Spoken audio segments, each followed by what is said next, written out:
Bienvenue dans l'émission Les podcasts de la recherche stratégique, présentée par Fabien Herbert.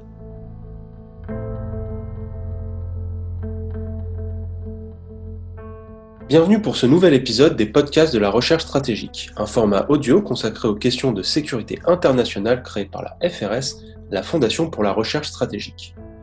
Aujourd'hui, nous allons évoquer l'autonomie stratégique européenne avec Benjamin Hautecouverture, maître de recherche à la FRS. Bonjour Benjamin Hautecouverture. Bonjour. Depuis son élection, Emmanuel Macron a exprimé sa volonté de renforcer l'autonomie stratégique française et européenne. En janvier 2018, lors de son premier grand discours sur les affaires militaires, il avait été jusqu'à déclarer en faire sa priorité. Benjamin Hautecouverture, comment caractériseriez-vous en quelques mots la conception macronienne de l'autonomie stratégique européenne ? Alors, en quelques mots, c'est un vaste chantier que celui de l'autonomie stratégique européenne et qui a fait couler beaucoup d'encre depuis le milieu de la décennie 2010. Et c'est bien normal. Réouvert par l'Union européenne à partir de 2013, repris par le président Macron depuis 2017, entretenu depuis et bien entretenu au plan politique et diplomatique, c'est un sujet, c'est une notion ou un thème, mais c'est aussi une formule, c'est un slogan, voire un mot d'ordre, rien de neutre. Au contraire, c'est une ambition qui est très chargée au plan historique, au plan politique, mais aussi au plan psycho-affectif. Et l'autonomie stratégique est donc une notion instrumentale. Et un instrument, ça doit être utile. À quoi ça sert ? Et j'aimerais présenter la position française actuelle, la mettre en perspective historique, précisément pour l'éclairer sous l'angle de son utilité. L'autonomie stratégique européenne, vous l'avez dit, c'est l'un des thèmes privilégiés de la politique étrangère et de sécurité de la présidence Macron. Mais de manière plus générale, c'est une ambition très française dans l'histoire de la construction européenne, et ce depuis les années 90. Pour s'en tenir pour le moment à l'actualité, ce thème a notamment été développé dans le discours dit de la Sorbonne en 2017 et a été repris dans le discours présidentiel dit de l'école de guerre en 2020. Dès l'accroche de 2017, le président français a voulu donner au sujet un fort contenu de défense, en insistant sur la construction de capacités autonomes. Ça n'a rien d'évident a priori sur le papier. Il y a d'autres acceptions de ce thème dans d'autres pays européens. L'autonomie politique, l'autonomie institutionnelle, l'autonomie à l'égard d'autres puissances, l'autonomie de conduire des opérations. Il y a beaucoup de nuances qui correspondent à autant d'angles et autant d'approches nationales. Mais l'approche française, de longue date, est celle des moyens et de l'action militaire. Et d'ailleurs, le discours de la Sorbonne a été prolongé par le lancement de l'initiative européenne d'intervention en 2018. Emmanuel Macron a souhaité pousser l'initiative en février dernier, en 2020, à propos du rôle de la dissuasion dans le contexte européen. C'est une indication d'ailleurs que le moment a été jugé propice par l'Élysée.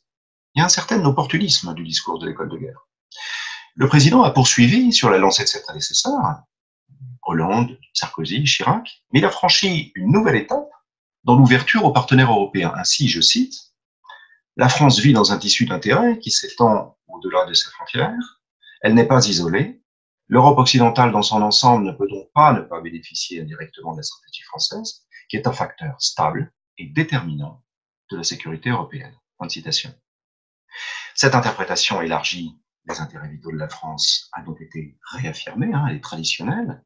Le président rappelant que nos forces nucléaires, je cite, renforcent la sécurité européenne par leur existence même et ont à cet égard une dimension véritablement européenne, fin de citation. Et il est même allé jusqu'à suggérer que les pays européens qui le souhaitent puissent se joindre aux exercices des forces de dissuasion françaises. Ça, c'est une nouveauté du discours de l'école de guerre par rapport à ceux de ses prédécesseurs. Ce que cela veut dire sur le terrain reste plutôt vague. Ce que l'on peut dire, en tout cas pour les Européens qui ont pu s'en inquiéter, c'est que ça ne signifie évidemment pas la mise en place d'une structure intégrée, et pour le reste, ça reste à voir, même si moi je reste assez dubitatif sur la mise en œuvre de cette proposition. Ensuite, Emmanuel Macron a proposé de poursuivre un dialogue stratégique sur le rôle de la dissuasion nucléaire avec les pays européens qu'il souhaite. L'ambition de la France est de façonner une culture stratégique européenne partagée. Il a beaucoup insisté sur l'importance d'une telle culture commune, et en particulier pour progresser dans un domaine particulier qui est celui de la maîtrise des armements et du désarmement.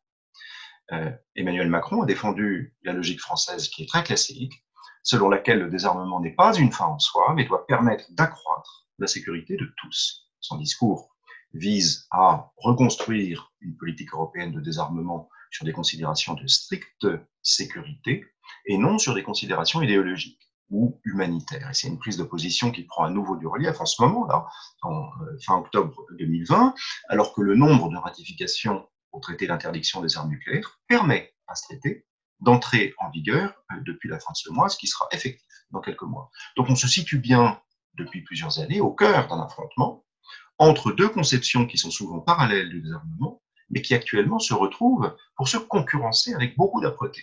Et cette concurrence prend forme au cœur de l'Europe. En matière de maîtrise des armements, d'arms control, le président français a appelé ses partenaires européens à se réveiller pour comprendre à nouveau la dynamique de l'escalade et chercher à la prévenir ou à l'éviter par des normes claires et vérifiables, a-t-il dit. Et en particulier, Emmanuel Macron a déclaré que tout nouvel accord sur les forces nucléaires en Europe devrait inclure les Européens. C'était un an après la fin du traité FNI, et que les discussions dans ce domaine, je cite, ne doivent pas passer par-dessus nos têtes. Fin de citation. De manière générale, le président a fait valoir que l'Europe doit élaborer une position très claire qui tient compte de l'évolution des armements contemporains et qui lui permet de défendre ses intérêts et ce qu'elle considère comme favorable à la préservation de la stabilité stratégique sur le continent. Et Benjamin Haute-Couverture, quelle a été la réception européenne du discours français sur l'autonomie stratégique depuis 2017 ? Avec le discours de l'école de guerre, le président français a indiqué des nouvelles pistes pour continuer de donner du sens à l'ambition d'autonomie stratégique, au-delà ou à côté d'une approche politique et capacitaire en matière de moyens de défense conventionnels. Un dialogue stratégique entre Européens pour évaluer en commun, et avec le plus de précision possible, ce que sont les menaces aux intérêts européens et chercher à y répondre par de nouvelles initiatives diplomatiques, et en particulier d'ailleurs en matière d'encadrement des armements, et puis pour clarifier les doctrines, les postures. Ce serait à l'évidence un pas de plus dans le façonnement d'une autonomie stratégique européenne, même si, en faisant entrer la question nucléaire dans le débat, on voit bien l'Europe se scinder en au moins 3 groupes dont les positions sont très campées. Un, les tenants de la garantie nucléaire américaine dans le cadre de l'OTAN, à l'instar de la Pologne et des États baltes. 2, les tenants d'une autonomisation stratégique européenne plus poussée qui prenne en compte les variables nucléaires britanniques et françaises, à l'instar de la France et peut-être de certains publics, en Allemagne, en Italie, en Espagne. Et enfin, les tenants d'un désarmement nucléaire radical, à l'instar de l'Autriche ou de l'Irlande, par exemple. Moins qu'on puisse dire, c'est que tâcher de réconcilier ces publics dans le cadre d'un dialogue stratégique est, pour le moins, très ambitieux dans l'environnement politico-stratégique européen actuel. Pour le reste, et pour répondre avec le plus de précision possible à votre question, il est difficile de qualifier avec précision la manière dont le discours français a été reçu au cours des 3 dernières années. Schématiquement, la plupart des Européens pourraient probablement encore répondre, en tout cas après le discours de 2020, personne ne sait bien ce que ça signifie. Et il est également probable que les États dans lesquels le discours français a déjà reçu un écho ont jusqu'à présent réagi avec discrétion, en particulier parmi les partenaires européens de l'OTAN, donc à bas bruit, disons. Et enfin, la crise sanitaire que traverse l'Europe depuis l'hiver 2019-2020 a eu un effet paradoxal de ce point de vue-là, c'est-à-dire qu'en illustrant la notion de souveraineté industrielle européenne, cette crise alimente les arguments des partisans de l'autonomie stratégique, bien sûr, mais en provoquant une crise économique durable, la pandémie de Covid-19 a détourné l'attention politique pour partie.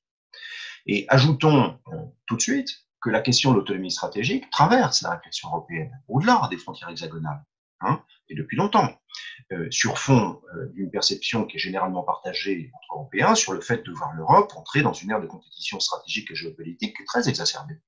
Et à ce titre, l'autonomie stratégique peut être vue comme une réponse à cette exacerbation. Dans l'environnement incertain qui prend corps autour de nous, disons, depuis une vingtaine d'années, l'Europe a-t-elle besoin de davantage d'autonomie stratégique ou pas? Et si c'est le cas, dans quel domaine? Les réponses des pays européens à cette interrogation sont toujours des réponses contrastées, mais elles ont l'avantage d'exister, ce qui n'était évidemment pas le cas au cours de la guerre froide. C'est donc bien une spécificité européenne du début de ce siècle. Au plan institutionnel, d'ailleurs, je note que l'ambition d'autonomie stratégique pour l'Europe figurait bien dans la stratégie globale de l'Union européenne de 2016. Autonomie d'action, autonomie dans la prise de décision, conception de l'autonomie comme garantie pour l'assurance de la paix et de la sécurité à l'intérieur des frontières de l'Europe et dans son voisinage. C'est un thème qui, au moins au plan institutionnel pour les 27 États de l'UE, et d'ailleurs 28 à l'époque de la rédaction de la stratégie fin 2015 et 2016, avant le référendum britannique, est réputé faire consensus, et a fait consensus. Alors par définition, l'autonomie est différente de l'indépendance. C'est un concept relatif, ou variable, c'est pas un absolu. C'est donc une notion qui peut être perçue comme vague, en l'absence de précision sur le degré d'autonomie qui est recherché. Et c'est bien entendu l'une des raisons pour lesquelles la perception de l'autonomie stratégique est confuse selon les publics européens. Mais est-ce que davantage de détails permettraient de formaliser un ordre du jour, de fournir un calendrier, de permettre de quantifier des appropriations budgétaires, des investissements le cas échéant? Pas forcément. C'est déjà le cas aujourd'hui. Et personne ne s'accorde vraiment sur ce qu'il faut entendre par un syntagme qui reste très français. Au fond, l'autonomie stratégique a évidemment besoin de feuilles de route pour se concrétiser, mais pas forcément d'une définition agréable. Il est d'ailleurs probable qu'une bonne définition ne pourrait être que problématique en l'espèce. Même si nous, Français, nous décririons facilement l'autonomie stratégique comme, disons, la capacité de décider et d'agir librement, quelles que soient les vicissitudes de l'environnement international, et de nous donner les moyens de cette action en fonction d'objectifs politiques et stratégiques qui sont conformes à nos intérêts. Une telle définition pourrait et ferait même nécessairement écho à la perception d'une communauté de destin, et c'est une idée qui est encore assez concevable à l'intérieur des frontières nationales, d'ailleurs avec des nuances selon les pays, mais par nature, qui serait beaucoup plus difficile à extrapoler à près de 30 pays, qui plus est voisins, et qui donc, à ce titre, sont réunis par le partage d'une histoire qui était particulièrement violente, et en particulier au XXe siècle. Donc, en résumé, la réception du discours français est sans doute pour partie discrète, elle est évidemment prudente, elle reste contrastée, mais ça n'implique pas que la mise en œuvre des actions stagne, ou que les partenaires européens procrastinent, ou bottent en touche, disons. Y compris d'ailleurs, s'agissant du volet nucléaire de l'autonomie, même s'il faudrait sur ce plan préciser, bien sûr, et détailler quelles sont les coopérations en cours et ce qui est envisageable dans les 2 décennies à venir, ce qui irait au-delà de ce qu'on se propose dans ce podcast. Et Benjamin Haute Couverture, comment mettre cette ambition d'autonomie stratégique dans une perspective historique? Oui, c'est important en effet, et on pourrait certainement y passer des heures. Le débat européen sur l'autonomie stratégique de l'Europe traverse toute l'histoire de la construction européenne. Et c'est précisément ce sur quoi il convient d'insister. C'est un débat qui est né dans les années 50. Ce débat a refait surface dans les années 90, avant de ressurgir au début des années 2000. Dans le premier cas, la résolution de Messine, qui a donné naissance à la Communauté économique européenne, la CEE, était une réaction à l'échec de la Communauté européenne de défense en 1954. Dans le deuxième cas, le sommet de Saint-Malo de 1998, qui a véritablement fondé le processus d'élaboration d'une politique de sécurité et de défense commune en Europe, a été lié à l'expérience des Balkans et a relancé la question d'une capacité militaire européenne autonome. Et dans le troisième cas, c'est le manque de cohésion entre États européens vis-à-vis de la Seconde Guerre d'Irak en 2003 qui a conduit à l'élaboration d'une stratégie distincte et à l'époque sans précédent de lutte contre la prolifération des armes de destruction massive à la fin de 2003, c'était le sommet de Thessalonique, ainsi que d'une stratégie européenne de sécurité qui a été renouvelée, qui a été mise à jour en 2016. Par conséquent, quelle que soit la teneur du débat, quels que soient les échecs qui ont ponctué effectivement 70 ans de pratique, la question de l'autonomie stratégique européenne, c'est un facteur déterminant dans le processus même d'intégration des États européens, et c'est un moteur pour la construction européenne. Et c'est ce qui m'importe le plus dans cette histoire. On pourrait à non plus finir faire l'histoire des échecs ponctuels et circonstanciés du mot d'ordre d'autonomie. Mais il est beaucoup plus juste, je trouve, de reconnaître que l'accumulation de ces échecs est bien ce qui a nourri la dynamique d'une progression collective, et en particulier l'idée selon laquelle une politique de sécurité commune ne peut pas être efficace si elle ne s'appuie pas sur des capacités militaires appropriées, a fait son chemin depuis la formulation de l'objectif global d'Helsinki en 1999. Elle pavait la voie au traité de Lancaster House de 2010 entre la France et le Royaume-Uni, ainsi qu'à certaines dispositions du traité d'Aix-la-Chapelle entre la France et l'Allemagne l'année dernière en 2019, ou encore à l'initiative européenne d'intervention lancée en 2018 que j'ai mentionné tout à l'heure. Et tout cela se décline désormais dans des programmes de coopération capacitaire. Le projet de drone MAL, par exemple, dans des missions et des opérations militaires européennes, à travers la conférence des États générateurs de force, pour des missions civiles ou des missions militaires. Pensons par exemple aux missions NAVFOR au large des côtes somaliennes, à la NAVFOR Med Sophia pour lutter contre les passeurs de migrants en mer Méditerranée, etc. Il y a plus de 15 missions européennes en tout actuellement. Donc, ce sont des résultats tangibles, tout cela.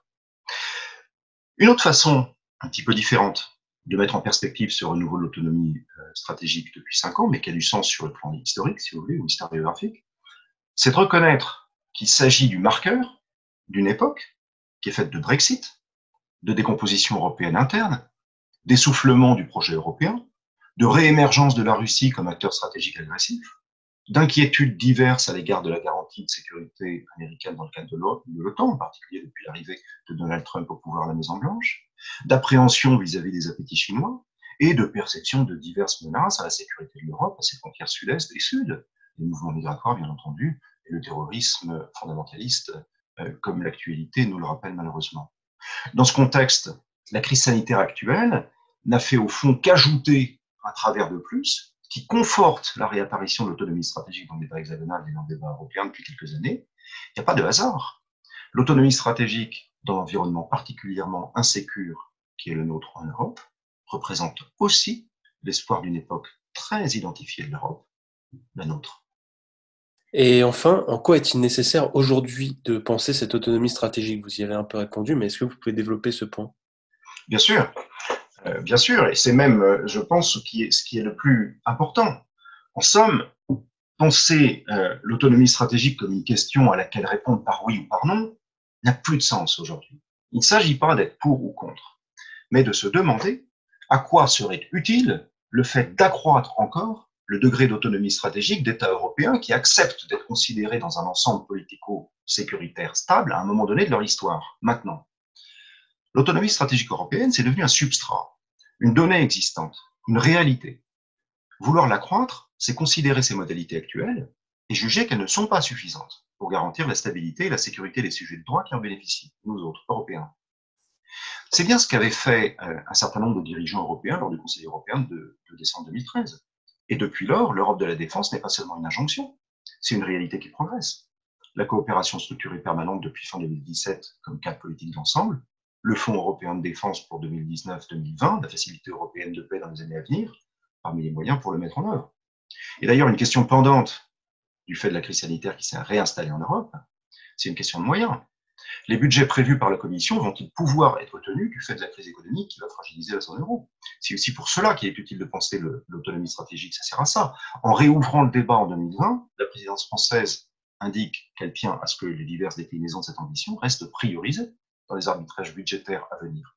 Et c'est évidemment le fruit d'une réflexion stratégique, l'autonomie figure dans la revue stratégique française de 2017, qui est fondée sur une perception de menace à divers intérêts européens qui justifie de consolider notre autonomie de décision, notre autonomie d'action, notre autonomie de moyens pour les décennies à venir. C'est ça l'autonomie stratégique, quel que soit le terme que l'on choisit d'employer, peu importe.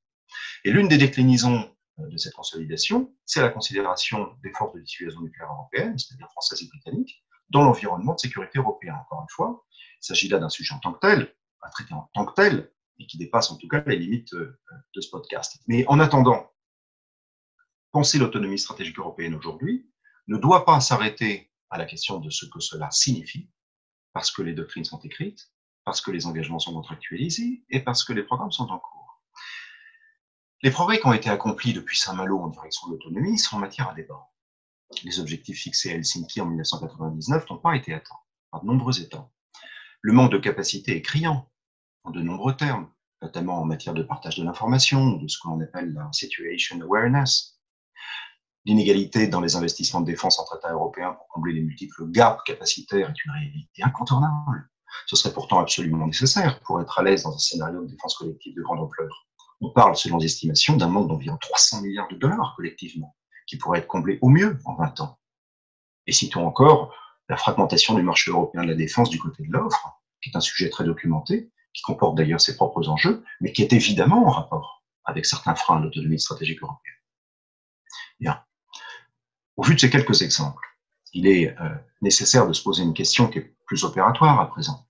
C'est non pas à quoi sert l'autonomie stratégique, comment la penser, mais à quel niveau d'autonomie stratégique sommes-nous, Européens, parvenus depuis 20 ans, comment l'évaluer et quelles devraient être les prochaines étapes.